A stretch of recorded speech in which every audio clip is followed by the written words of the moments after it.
Kişinyov kasabasının Talantıra Dikiraşı Yarı Halklararası Vokal Performans Okulu'nda hepsi öğrencileri öğretirler ses kulturasına. Her birine bulurlar repertuar bakarak onların becermeklerine göre. Bundan kare uşakları savaşırlar terbiye etme, onlarda peydalansın böyle karakterin kaliteleri, nice dostluk, söyler Halklararası Okulun başı Радика Рашиора.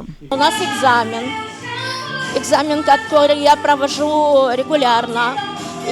Ben geçirelim egzamini her yıl teklif ederim. Bizim kültür adamlarına anıları paylaşırlar. Kendi duygularından anlatırlar uşaklara ne o scena, hem nice yetişme yüksek uğurlara. Что это сцена, что такое сцена и как достичь успеха.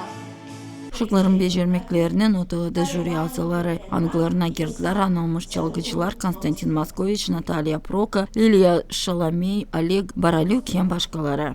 Я в этом году возглавляю членов жюри, председателем жюри. Ben bu yıl jüri azasıyım. Bu okulun terbiye edenleri sıkı paylarlar Slavyanski Bazar konkursunda. Bu yıl 2 kız gidecek bu yarışmaya. Ученицы заняли и имеют достойное право представлять Республику Молдову на Славянском базаре. Vokal okulun terbiye edeni Adelina Dermenji nişanlı Ranita küçükten isterdi öğrenmeye, çalmada öğretici yardım etti. Aslaya çıksın istemesi.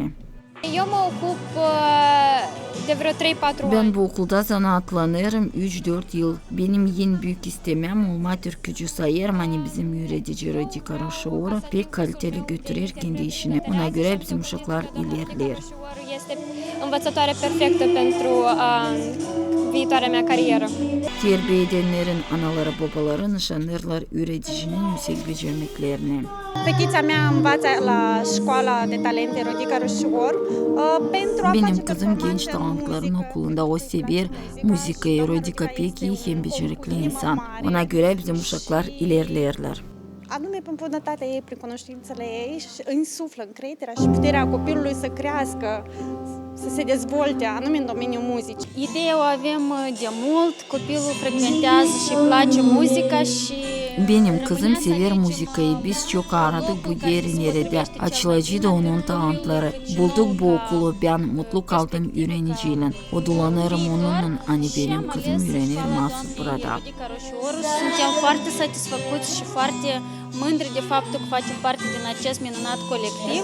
Halklar arası okulun başaranların aralarında var Moldova'nın anılmış çalgıcıları da.